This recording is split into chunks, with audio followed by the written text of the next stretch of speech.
Hi everyone, these are going to be the solutions for review for topics 2 and 3 test part 1 on Edulastic.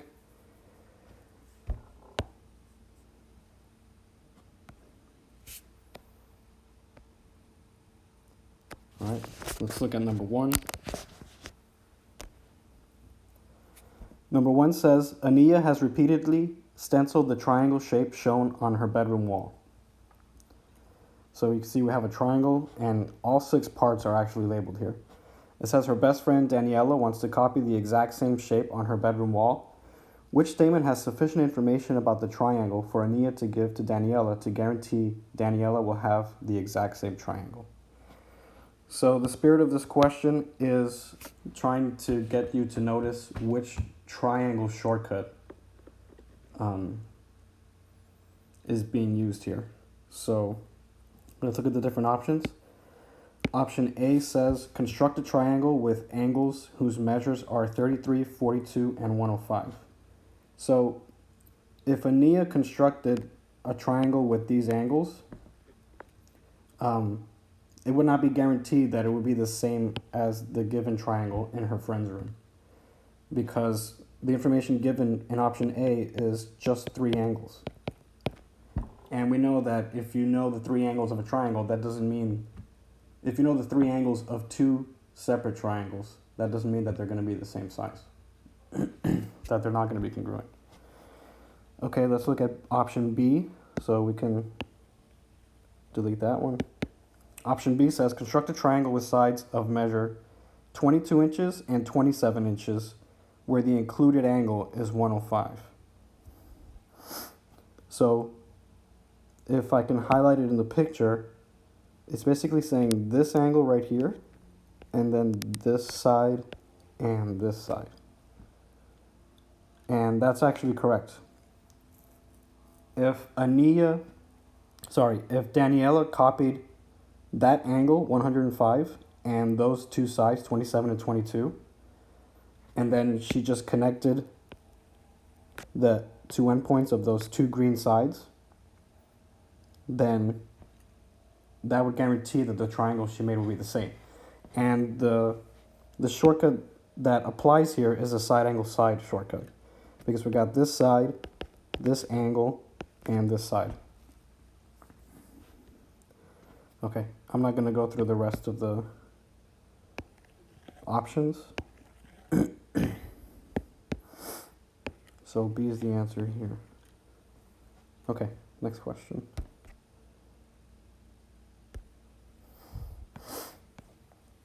Question 2 says,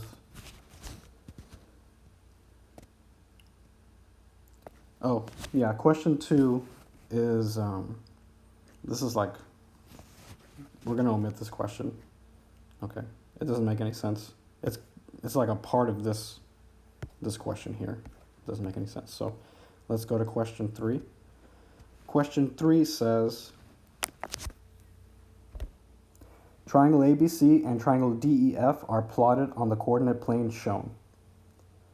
Which conclusions can be made about triangle ABC and triangle DEF if ABC is mapped onto DEF by reflecting triangle ABC over the y-axis and reflecting it over the x-axis? Select all that apply. So if we were to reflect triangle ABC over the y-axis and then reflect it over the x-axis so that it actually did land on triangle DEF, then that would mean that the 2 triangles are congruent, because some of our transformations, like the reflection in this case, so reflections, translations, and rotations. These are all examples of what? These are all examples of rigid motions, and one of the special things about rigid motions is that they preserve the size and shape of the figure that you're applying the transformation to. So since we're just doing 2 reflections in this case, that means that the 2 triangles will be congruent to each other. Okay, so that means that option A is one of the answers. Let's see, B says reflecting triangle ABC across the y-axis and then the x-axis use the same transformation as rotating triangle ABC 90 degrees counterclockwise around the origin. That's false. If they said 180 here, that would be true, but they didn't. Option C says triangle ABC is acute, but DEF is obtuse. That's false. The two triangles should be exactly the same. So if one of them is, if it's acute beforehand, it can't turn obtuse after a reflection. And option D is all corresponding sides are congruent. That's correct. Because rigid motions preserve the lengths of the sides. Okay, next question. Question 4.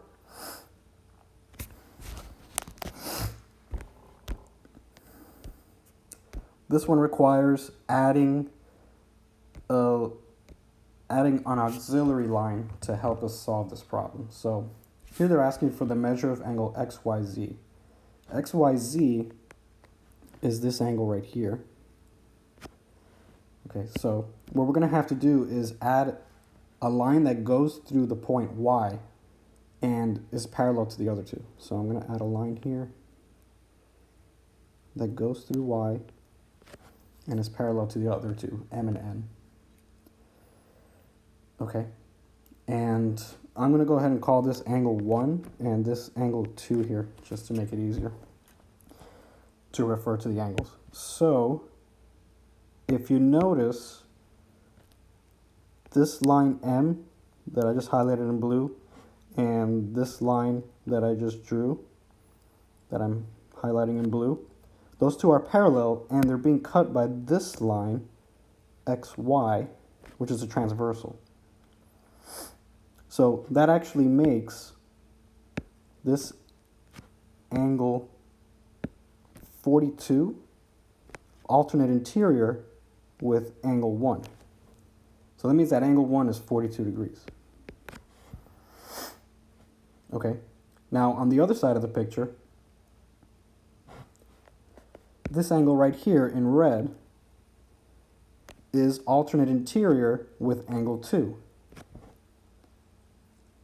Because we have this line that I'm highlighting in blue, N, is parallel to the auxiliary line that I had drawn in the beginning. And then I'm going to use red again for this other transversal. This transversal crosses both of those two parallel lines.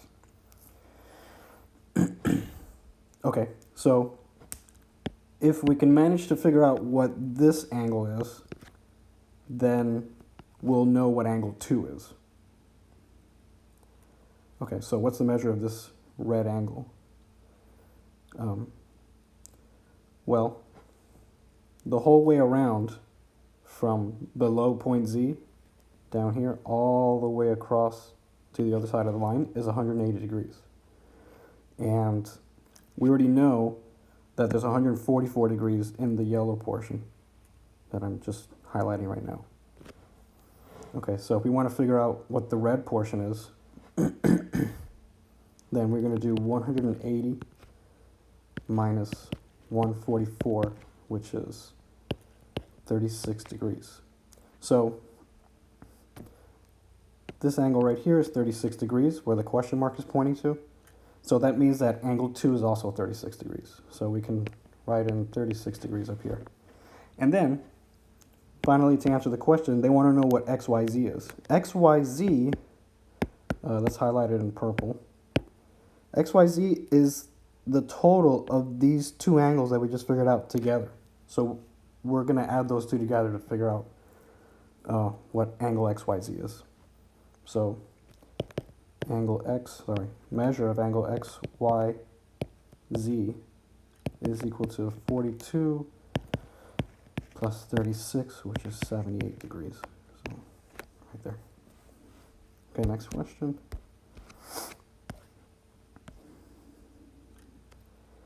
Question 5. Okay, so this is related to something we did called the perpendicular bisector theorem. So, perpendicular bisector theorem. Now, what the perpendicular bisector theorem said was if you have a line segment, so in this case we have the line segment AC,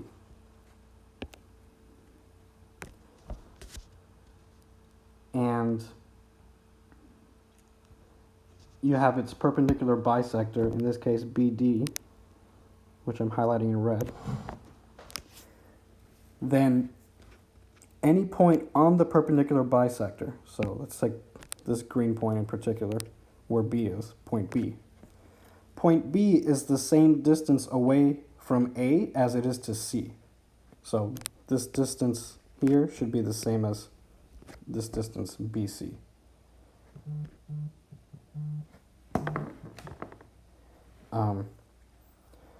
Okay, so the question is asking, for what value of x will line BD be the perpendicular bisector of segment AC? So for BD to actually be the perpendicular bisector, for this to actually be 90 degrees, and for AB to actually equal BC, we would actually need those two quantities at the top. So notice that AB, they give you an expression for it. They give you 3A plus 2. And then for BC, they also give you an expression for it, which is 5A minus 8. 5A minus 8. For BD to actually be the perpendicular bisector of AC, we need those two to be equal. So we literally just write that equation. We need them to be equal to each other. And now we can use algebra to figure out what A has to be. And it turns out that that's important because, like, in the process of finding what x is, we need to figure out what A is and plug it in here. All right, so let's go ahead and keep going. So let's bring this down over here. If you want to solve this equation for A, there's A's on both sides. We got to move one of the A's over. So I like to move the smaller one, subtract 3A, subtract 3A. This cancels out. We get 2 equals 2A minus 8. Okay, there's two operations next to the A there. We're multiplying it by 2 and subtracting 8. The first one we have to get rid of is the subtraction of 8. So we're going to do the opposite, which is add 8 to both sides. This cancels out. We get 2A equals 10. And then finally divide by 2, and we get A equals 5. So A is 5. That's not the final answer because they're asking us for x. Now, on the bottom side of this image, this point here, I'll highlight it in green again. This point D is also on the perpendicular bisector of AC. So the distance from A to D, which I'm marking with these 2 marks, should be equal to the distance from D to C. So now we have to set those 2 expressions equal to each other. So let's bring this information for A over here. And let's set these 2 expressions equal to each other. So we got 2A plus 4 equals 2x minus 4. We know what A is. It's 5. So we're going to do 2 times 5 plus 4 equals 2x minus 4. We get 14 on the left when we evaluate that. 2x minus 4. We're going to add 4 here. This cancels out. Add 4 here. And we get 2x equals 18. Divide by 2. Divide by 2. X equals 9. So x has to be 9 for all of this to work. Meaning for BD to actually be the perpendicular bisector of AC. Okay, next question.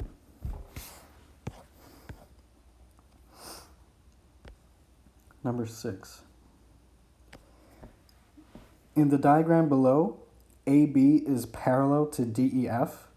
I apologize for some of the notation getting weird here. Although I'm not sure it actually showed up like this when you did it on Edulastic, but this should be parallel. And then this should actually be AE, like line segment AE. This should be line segment BD. This one right here is ray DEF. Okay. So they're telling us that AB is parallel to DEF. So I'm going to mark that with two little red arrows here, just indicating that these two lines are parallel to each other. Now, if they're parallel, that means that this line here, AE, is a transversal, and so is BD. So we got to keep that in mind. We might have to use like alternate interior angles or something. All right, now it's telling us that angles, it says that they intersect at C. Okay, so those two lines, AE and BD, intersect at C. And then it goes on to say that the measure of angle B is 43. They've already marked that in the chart, in the diagram. And then measure of angle CEF is 152, which is also marked here in black. And it's asking which statement is true. Okay, so let's just go through and figure out everything that we possibly can here, and then we'll figure out which one of these is true. Okay, so first of all, these two angles here are vertical angles that I just marked in blue. These two. So that means whatever one of them is, the other one's the same thing. Let's see. Okay. How about down here where angle E is? This whole portion in red should be 180. So if you want to figure out just this little blue angle, right here, measure of angle CED,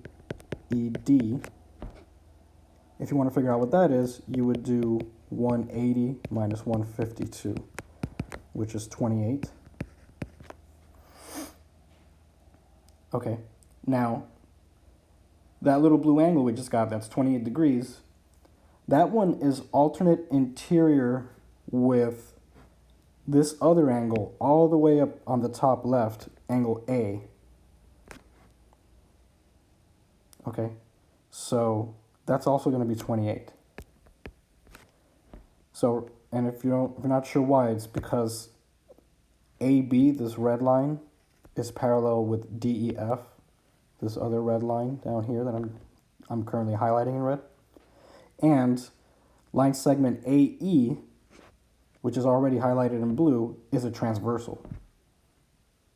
Okay, and then those two angles are alternate interior. So they're both the same. Okay, now let's bring our attention to the top triangle. At this top triangle up here, we know two of the angles already. One of them is 43 and the other one is 28. Since we know that the sum of the interior angles of a triangle have to add up to 180, all we have to do is subtract those two angles from 180 to figure out what this angle near point C is.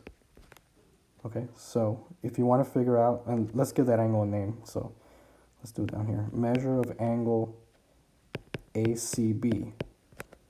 Okay, so just take a moment, identify where that is. That angle should be equal to 180 degrees total for the triangle, minus the 28 highlighted in green, and minus the 43, which they had given to us in the first place. And then this turns out to be, no idea. Let's see, 28 plus 43 is 60, 71. So we got to do 180 minus 71. And that is, I believe, 109. 109 degrees. Okay. So let's underline some of the things we have already. We have this, and we have this. Are any of these relate to any of the options we have? It says measure of angle, option A says measure of angle D is 28. Well, we have more information. Let's label the diagram. So we just found out that this 109 degrees is measure of ACB. So ACB right up here, I'm going to do it in red just so that it stands out. 109. If that's 109, then this is 109. Okay. And then notice that we know both this angle in the big triangle down here and that angle, which means that we should be able to figure out what angle D is. Okay, so let's figure out what angle D is.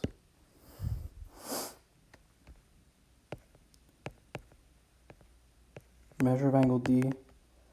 Since the entire triangle adds up to 180, we can do 180 minus the 109 that we just figured out, and minus the 28 that we had figured out earlier. Minus 28. That arc was in blue. Minus 28. Okay, so if you add 109 plus 28, that gives you 137, and then 180 minus 137. 180 minus 137 is equal to 43.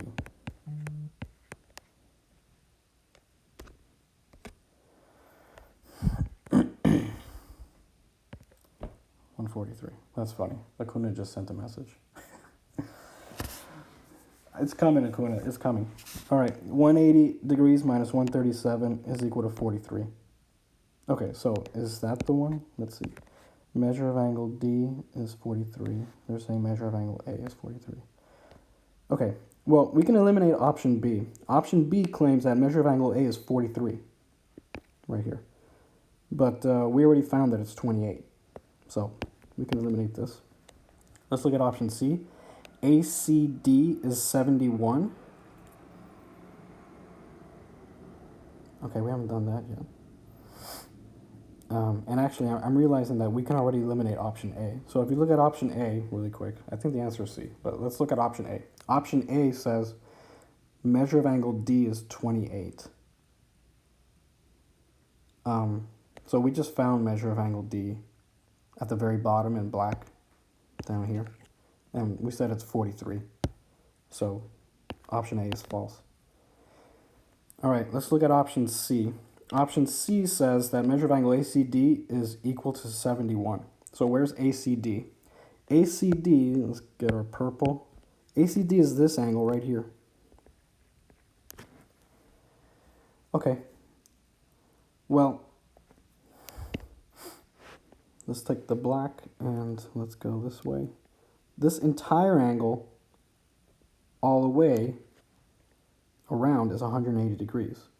And we've already spent 109 right here. So we can figure out what angle ACD is by just subtracting 109 from 180. So let's do it down here. Let's erase some of this.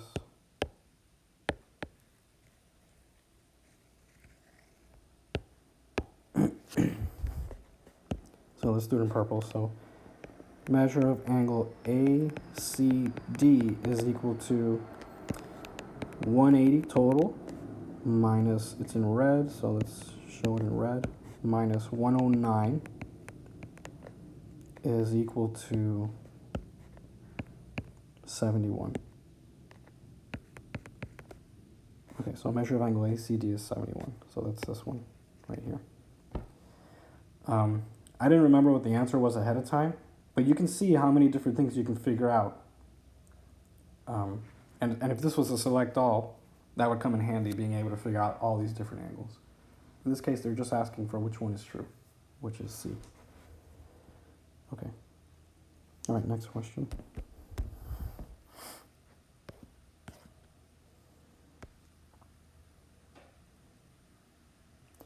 All right, question 7 is super tricky. I feel like all of these questions having to do with the triangle inequality theorem are very tricky. So what's the triangle inequality theorem? The triangle inequality theorem said that if you have a triangle with sides A, B, and C, then it must be the case that the two smallest ones added together have to be bigger than the third side. So let's just pretend that, let's pretend A, well, let me draw one that actually would correspond. So let's say A is the smallest, B is next, and then C. So we got A, B, C. The triangle inequality says that the two smallest ones, in this case A plus B, have to be bigger than C. Okay, now in this question it says the roads connecting the towns of Oceanside, River City, and Lakeview form a triangle. The distance from Oceanside to River City is 38 kilometers. The distance from River City to Lakeview is 26 kilometers. What is the smallest possible whole number of kilometers between Lakeview and Oceanside? So let's give a little drawing here. So we have Oceanside, River City, and Lakeview.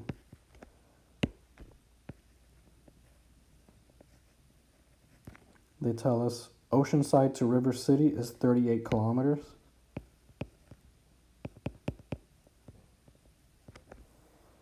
And then they tell us that River City to Lakeview is 26. So this would be 26.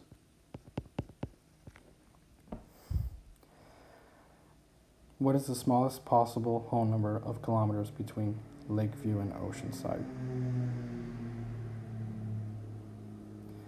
All right, so if we thought that it was 1, then let's check the triangle inequality for this triangle. So I'm just going to do a couple of random cases to get you the idea. So if we did the smallest one, which is 1, plus the next smallest one, which is 26, is that bigger than 38? No, it's not. So there's no way that the distance from Oceanside to Lakeview is 1. It has to be bigger. So 1 is not the smallest number that'll work. 1 doesn't work at all. Well, let's try like 5, for example. So we're going to ask the same question. If the distance was 5, let's change it on the picture. If this is 5, would 5 plus 26 be bigger than 38? And the answer is still no, because 5 plus 26 is 31.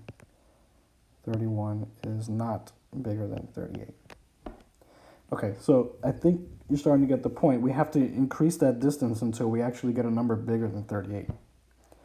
So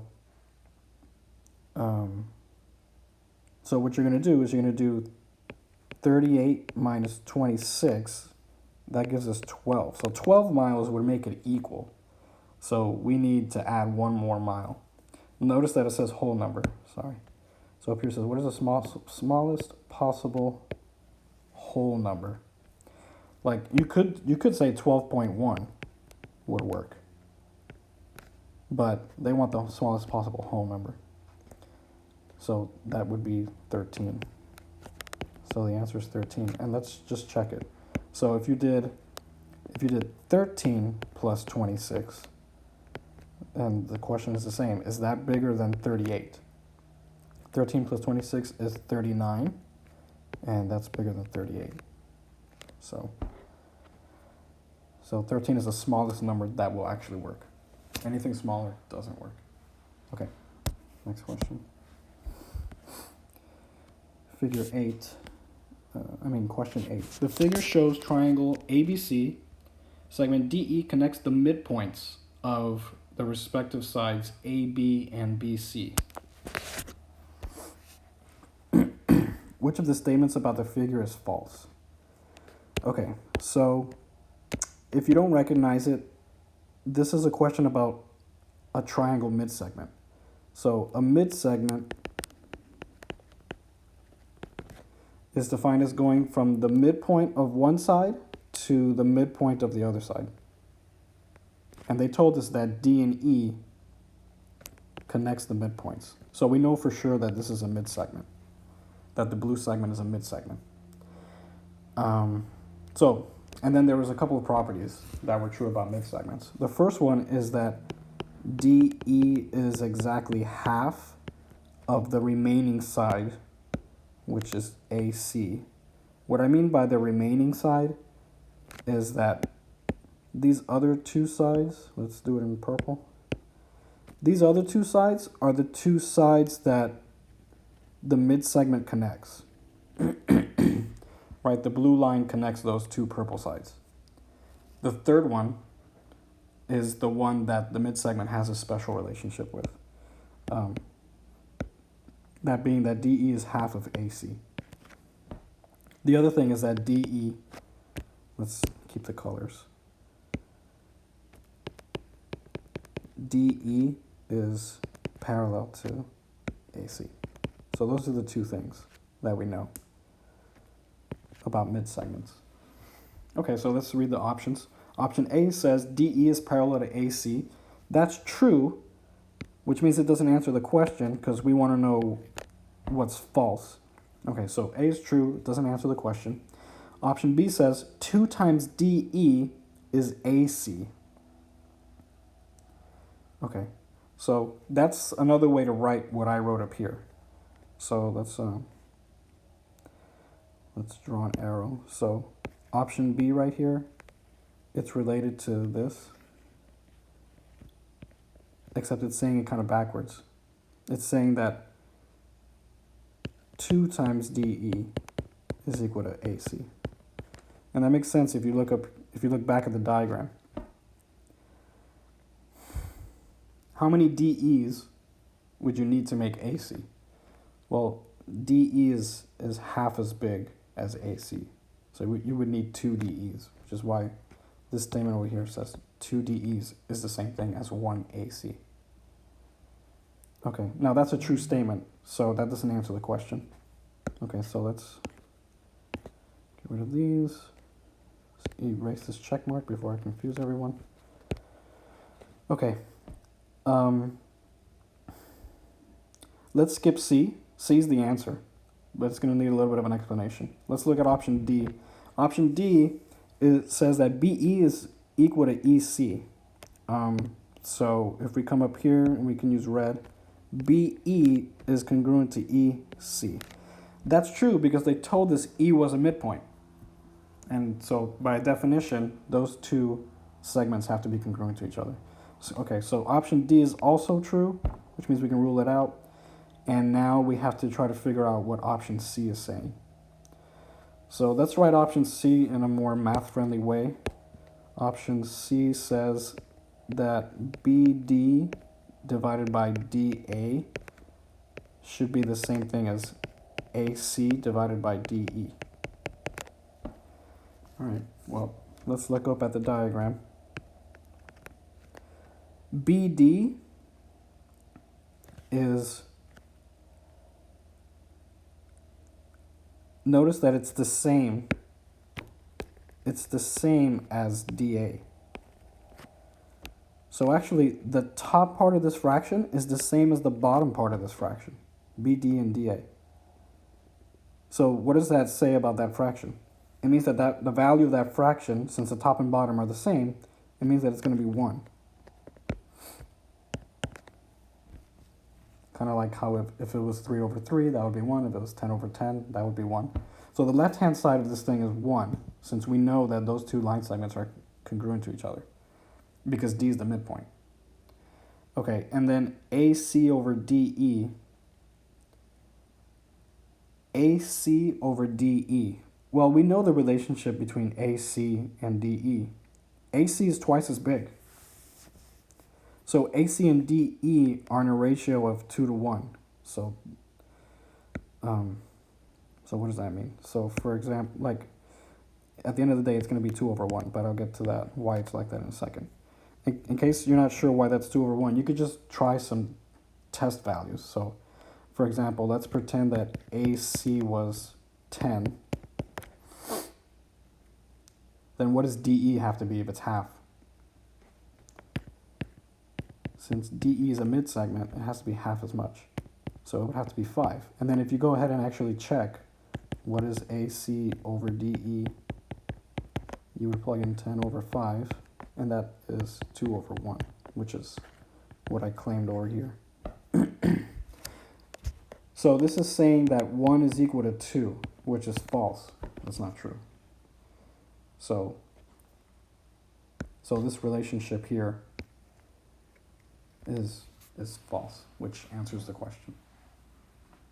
Okay, let's see the next one. Delete. Number 9. Which of the following best describes the construction?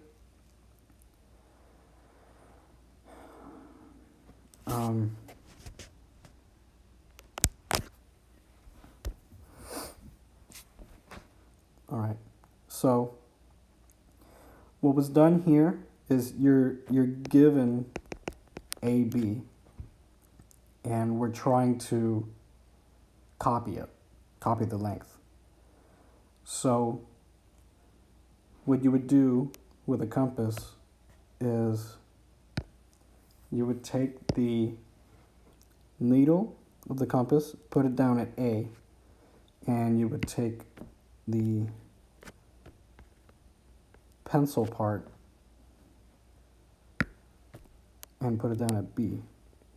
And then you would hold that setting on the compass and bring the compass down to the point C.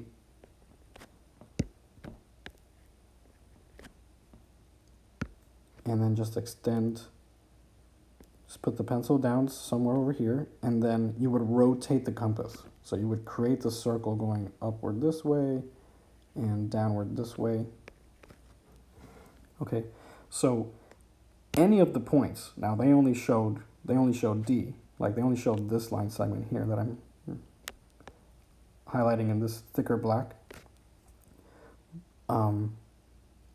But they could have drawn it anyway. So from here to here would be the same distance as this one, so these two would be the same.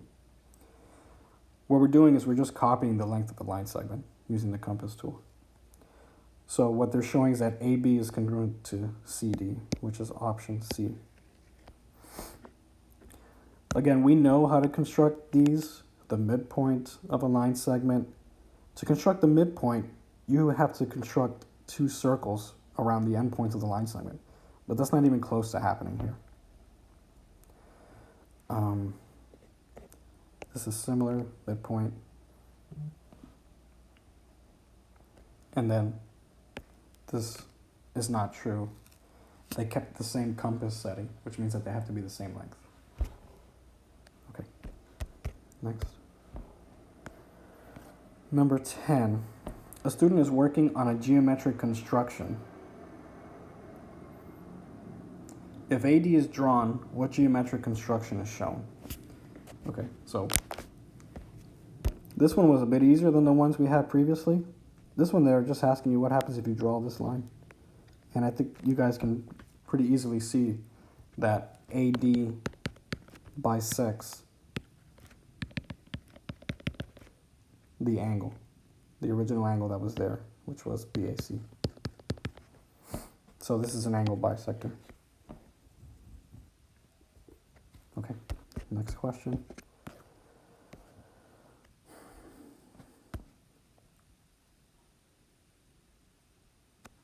All right, Stephen constructs an equilateral triangle inscribed in circle P. His first 3 steps are shown. Okay, let's take a picture. Let's erase some of this stuff down here.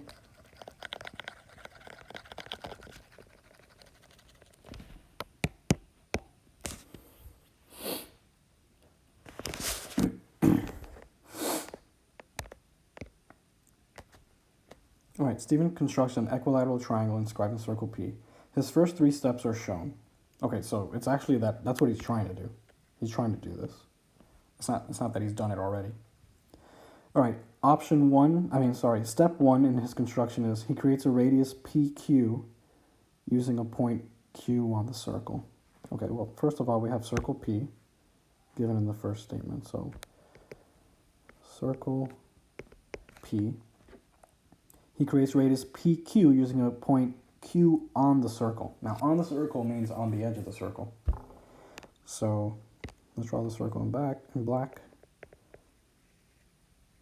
Try our best here. Okay, Q is on the circle. I guess we'll start over here. So this is Q, and then this is the radius that he draws.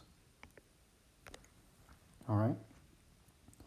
Using point Q as the center and length of PQ as a radius, he uses a compass to construct an arc that intersects the circle at R. Okay, so this is basically like on IXL, how we would draw a second circle centered at Q, but going through P. So draw another arc like this. That circle is much bigger.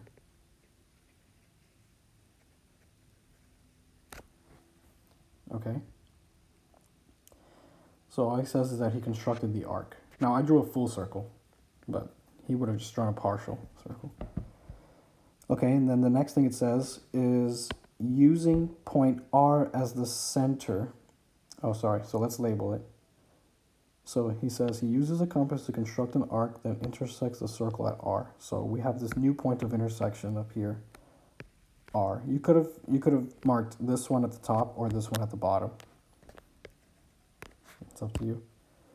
Using point R as the center and the length PQ as a radius, he uses a compass to construct an arc that intersects the circle at S.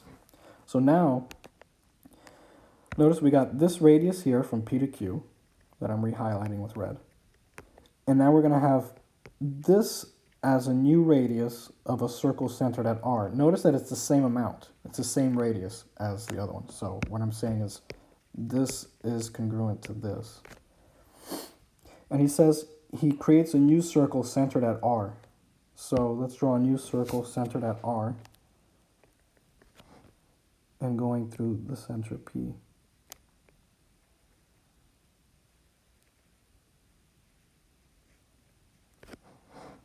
No.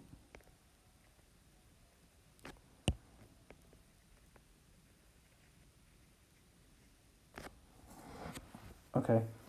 And then it says that it intersects the circle at S. So S is over here. What should be Stephen's next step in constructing the equilateral triangle? All right. Now, some of you might be thinking, but couldn't we have completed the equilateral triangle by just connecting R and Q right here? And then, boom, that's an equilateral triangle. It's true, that's an equilateral triangle, but the problem is that it's not inscribed in circle P, which is what they're asking for at the top, which I'm highlighting in blue, is wants a triangle inscribed in P. So this is from the section, the IXL sections like U14, U15, U16, where you would draw these shapes like equilateral triangles, hexagons, but you had to do it inscribed in the circle, which means that the 3 points of the triangle have to touch the edge of the circle. Okay, so what we're actually looking for, let me erase oh no. Okay, I'm gonna have to back up. So, yeah, we don't want this blue line segment between R and Q. That's not what we want. All right, so the type of triangle we're going to be looking for is one that looks like the following. Let's put purple. One of the sides of the equilateral triangle has to be this purple. So if you notice, both of the endpoints, S and Q, they lie on the edge of circle P. So that's what we need for the rest of the sides of our equilateral triangle. So that purple That purple segment I just drew, that's one of the sides of the equilateral triangle. Now it's asking, what should he do next to construct the equilateral triangle?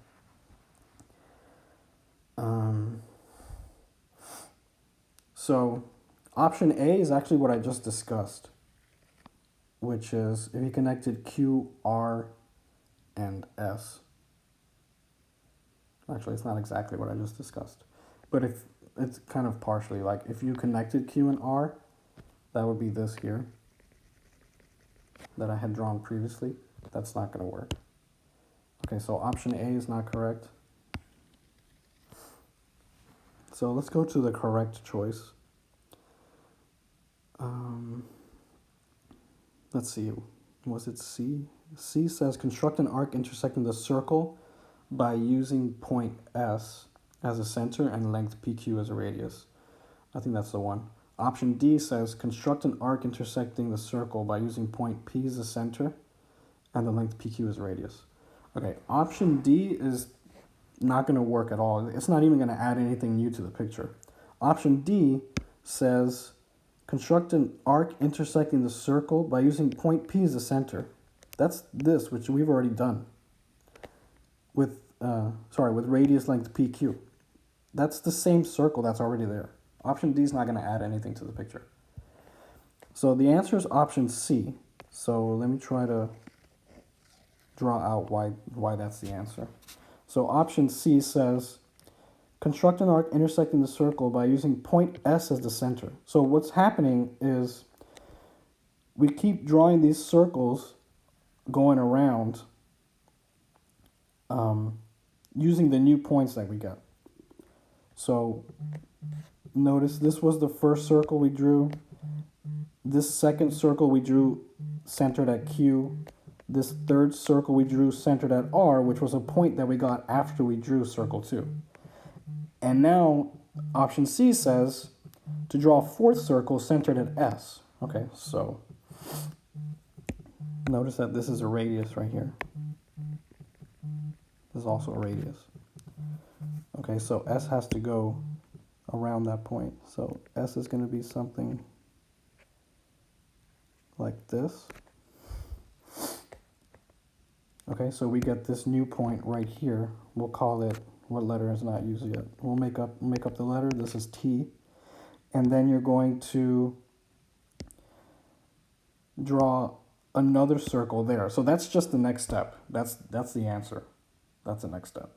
Now, if you're wondering, how's that going to make an equilateral triangle? It turns out that you have to keep going around the circle.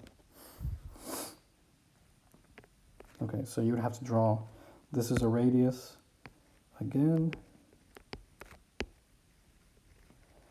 And my picture's not perfect because that TPQ should be a perfectly straight line. But it's a little bit angled, so my picture's not perfect. But anyways, it would take one more circle to finally get what we want. So we would draw one more circle centered at T. And this would be the radius, so we have to come down to about here. And then we get this last intersection right here. And we can call that point U. And then the equilateral triangle would be the points QSU connected together. So this would be the equilateral triangle. Okay. All right, next question. All right, number 12. I think I'll do 12 and 13 together. They probably both fit. So. Number 12 says, consider the line given by the equation 5x plus 2y equals 8. Which of the following gives the equation of a line parallel to the given line, but with a different y-intercept? Okay, so it's made a little bit easier since we have options.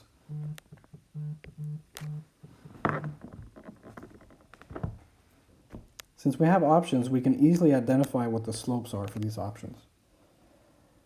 Option A says the slope is going to be negative 5 over 2. Option B says negative 5 over 2 also. Option C says negative 2/5. Option D says negative 2/5. Okay. Now, it says that the question says that the two lines are parallel to each other, which means that the slopes of the two lines have to be the same. So if we could figure out what the slope of the given line is, then that'll tell us what the slope of our line is. Okay. So if this equation was in slope-intercept form, then it would be really easy to pick out what the slope is. You would just kind of look how we're doing with the options. You just look at what's next to the x. But it's not in slope-intercept form. This is called standard form. So what we have to do is manipulate this equation. We have to solve for y so that we can get it into slope-intercept form. That's one of the defining features of slope-intercept form, is that the y is by itself on the left. So if we can manage to do that, maybe we can find the slope. Okay, so let's start off with 5x plus 2y equals 8. We're going to isolate y. So we have to subtract 5x first. Subtract 5x, cancels from here. We're left with 2y equals negative 5x plus 8. I'm writing the x term first on purpose because that's what slope-intercept form looks like. Then we're going to divide by 2, divide this side by 2. Now when you divide the other side by 2, you can either do the entire side under 2, or you can do each individual part. And since 8 is nicely divisible by 2, well, even if it wasn't, I would still do it like this, separate. Okay, so we're going to get y equals negative 5 halves x plus 4. Okay. So the slope of this line is negative 5 halves. So that lets us rule out C and D, because C and D say that the slopes are going to be negative 2/5. So it's either A or B. Notice that option A is actually exactly the same as this one. But in the question it says, at the end, it says it wants the given line, but it wants the equation of a line parallel to the given line, but with a different y-intercept. So it can't be A. It can't be this option because it's literally the same line. We want a new line with a different y-intercept. And this one right here is a different y-intercept. The y-intercept is 8. Okay, number 13. Given the line 3x minus 9y is equal to 18, what is the equation of a line that is perpendicular to the given line at the given line's x-intercept? Okay, so we have a similar issue here, which is that this equation is in standard form, but we can't easily read what the slope is, so we're going to transform it into slope-intercept form. So 3x minus 9y equals 18. We got to solve for y. This is a positive 3x, so we have to subtract it from both sides so that it cancels out from the left. And then we're left with negative 9y equals, again, putting the x term first, negative 3x and positive 18. And then here we have to divide by negative 9. And then we're going to divide the other side by negative 9. So we get y equals positive 1/3 x. And it's positive because it's a negative 3 divided by a negative 9. They're both negative. So it turns positive. And then this is minus 2. Because positive 18 divided by negative 9 is negative. So the slope of the original equation is 1/3. Now it says that the equation of the line that we're interested in is perpendicular. Sorry, not the equation. That the line that we're interested in is perpendicular. So what that means is that the slopes have to be negative reciprocals of each other. So we have to figure out what the negative reciprocal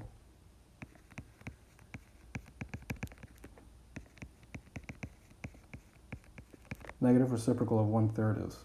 And that's going to be negative 3. So negative 3 is the negative reciprocal of 1/3.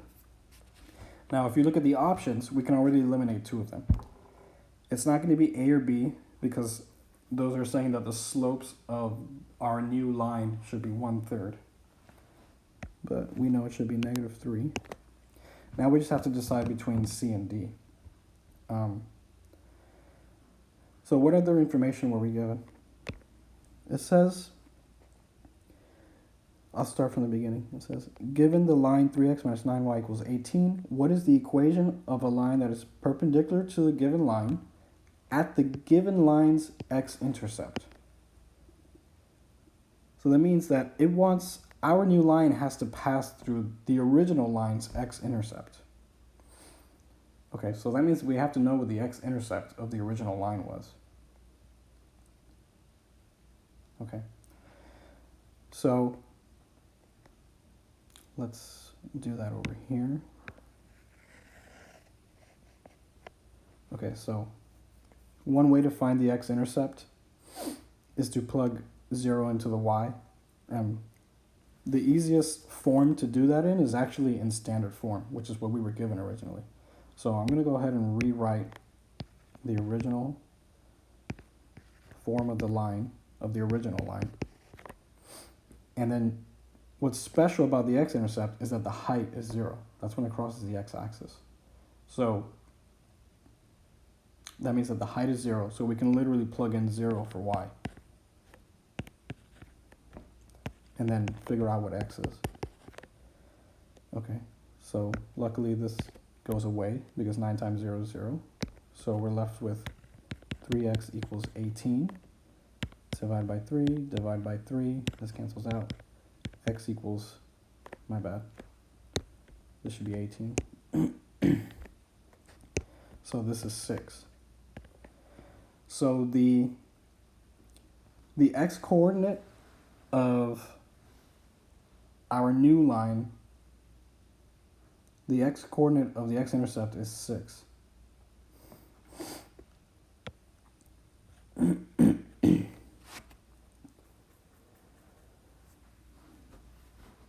All right, so if we want to find the y-intercept, running out of space here. I think we can fit it in this last bit of space on the bottom left. So we're bringing all this stuff over here. The equation of our new line is partially done. It's y equals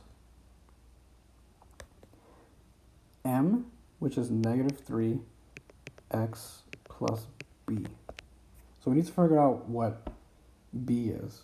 Now, if we knew one of the points on our new line, we would just plug the coordinates in to x and y. And that's what we just did. We just figured out what the x-intercept was. So this green that I'm highlighting all the way on the bottom right, this x equals 6. That's 6, 0 is the x-intercept of our new line. Okay, so we can plug that x value and that y value down there, 6 and 0, into our new equation. And the only thing that'll be left is b. So let's actually do that. So let's plug in 0 into y equals -3. Plug in the 6. Whoops. Into x. And the only thing left is b, so we can actually solve for it. So we get 0, well, I'll just continue in blue. So 0 equals -18 plus b, and if you want to solve for b, you got to add 18 to both sides. This cancels out, and we get b equals 18. So the y-intercept has to be 18. That's not the final answer. We have to plug it into the equation. So our final answer is that the equation of our new line has to be y equals -3x plus 18, which is option D.